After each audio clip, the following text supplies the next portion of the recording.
Assalamu alaikum. Welcome to the Humble Scholar, and today we are going to look at the theories of franchise or suffrage. And there are two theories: the individualistic theory and the collectivistic theory. So let's get going. Please do subscribe to my channel. It won't take more than 5 seconds. And here we have. So first of all, we should know what does the franchise or suffrage mean. So basically, it's the term the right to vote. So when someone has the right to vote, is basically called franchise or suffrage. Now, the right to vote is actually one of the most basic rights, and the right to vote is the essence of the representative democracy, and it's also one of the most basic political rights that are given to people in a democratic government or state. Now, it's essence of representative democracy in a sense that it is through the right to vote, through elections, that people elect their representatives, and the representatives in turn sit in the legislature, make laws, also form the government. So the other terminology that we must know is the voter. So when a person exercises his right to vote, he becomes the voter. Now, if I it's general elections, and I go to the polling station and I cast my vote, then I become a voter. Now, polling is the act of voting. Someone exercises his right to vote, he has become a voter. Now, when the voter casts his vote, that particular exercise or that particular activity or the act becomes polling. And election is the procedure where the whole citizens who have the right to vote cast their vote and elect their representatives, and that whole procedure or exercise becomes election. And the next terminology that we have is electorate. Often students get confused what is between election and electorate. So electorate is in a state all the individuals that have the right to vote, all the citizens that have the right to vote, who are eligible according to the law of franchise of a particular state or government. All those people form the electorate. Now, the size of electorate may differ from country to country depending upon the law of franchise, because in some countries the franchise law suggests universal suffrage, and in some there are restricted franchise. There are certain restrictions of age, property, education, etc. So this was all about certain terminologies that we must know before we get to the theories. Now, first of all, we have here the individualistic theory of franchise. And now, one-liner individualistic theory of franchise will be it advocates the universal suffrage. So this is the basic point. Now, individualistic theory of franchise advocates that the franchise, that is the right to vote, is the inherent and the natural right of the citizen. So when we see that it's the inherent and natural right of the citizen, it means that when a person, that the right is attached to the person at the time of his birth. So it's natural right. And when I have already mentioned it, it means that the theory is based on three basic doctrines that were famous in 18th century.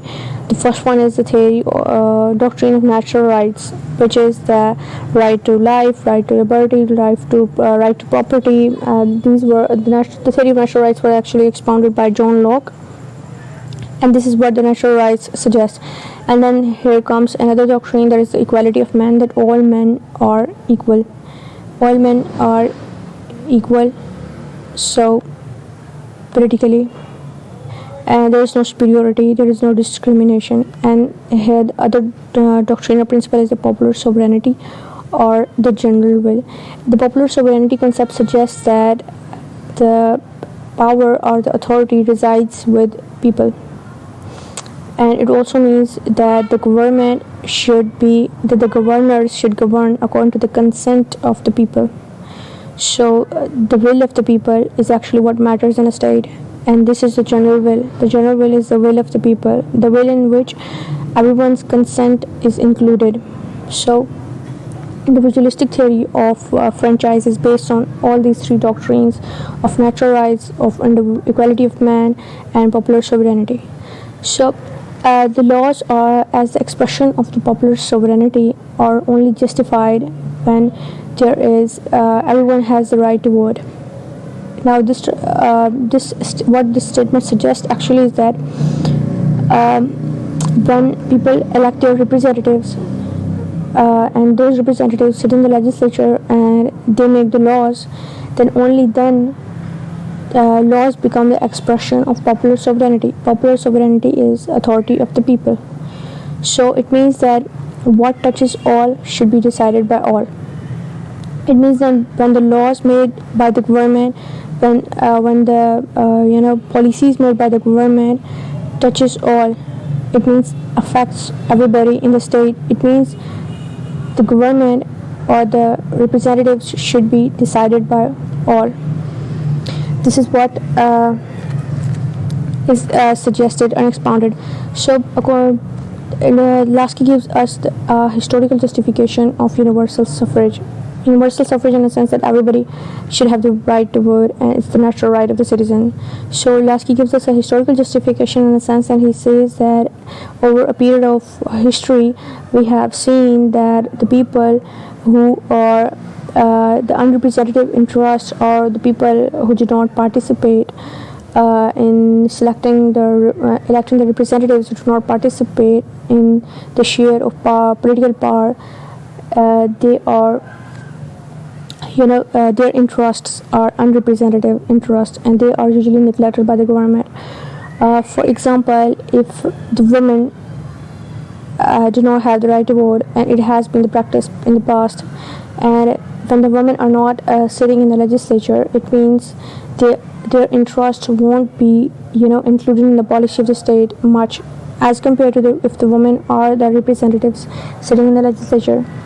Because if the women are not representing their gender or their particular group, it means that the men in the legislature are more likely to make such policies in which the women are not usually given so much importance. But that's what the individualistic theory of franchise says, that when a certain group, a certain party, a minority is not given the right to elect their representatives, they are not represented in the legislature, it means their rights will get unrepresented by the state, they will be neglected by the government.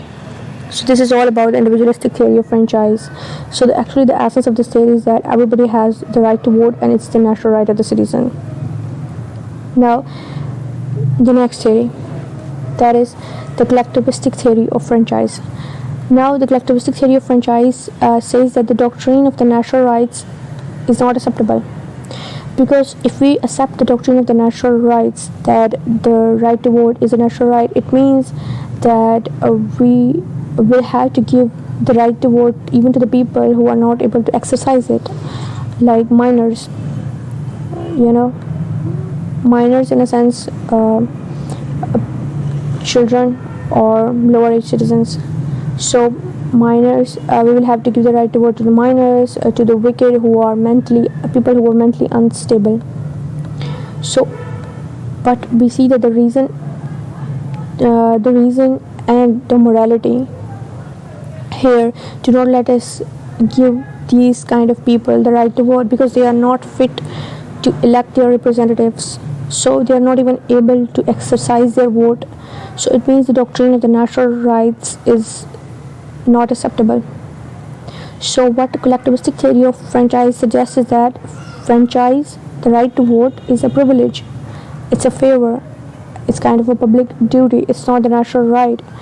It's the privilege that is conferred upon the people by the state to achieve the aims and goals, to achieve the representatives, to elect the representatives.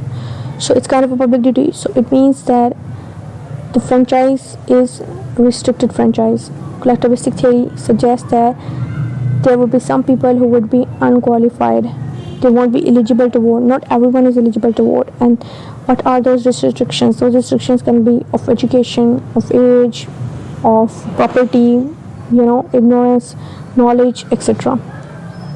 Like if someone has for example, if someone is intermediate pass, only those are eligible to vote.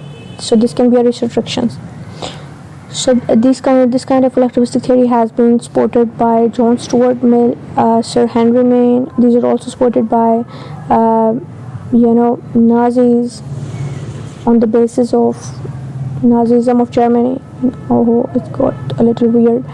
So by Nazis, that they have promoted their racialism, that certain race is eligible to elect a representative and certain is not.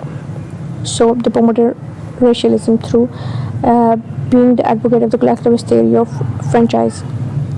So in a nutshell, the collectivistic theory of franchise suggests the restricted franchise, that government can put certain restrictions and the government will decide by their franchise laws that who are eligible and who are not eligible to elect their representatives, who should have the right to vote and who should not have the right to vote.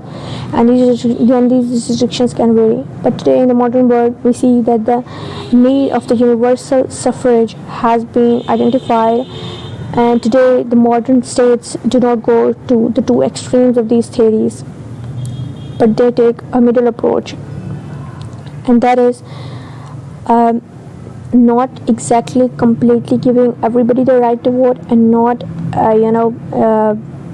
taking aside a certain class. But it's just that we have seen that in most of the countries today, even in Pakistan, the only restriction is that of age. There are no other restrictions. So it's a middle approach, that the people are fit to vote and that the age is 18 as far as I know. So after 18, you are eligible to vote, you are eligible to elect your representative. So before 18, you are not eligible. So here we see that there are restrictions, but we didn't go to the extreme of the restricted franchise, and either we allow everybody the right to vote. So this was all about the collectivistic theory of franchise and the individualistic theory of franchise. Thank you so much to subscribe my channel.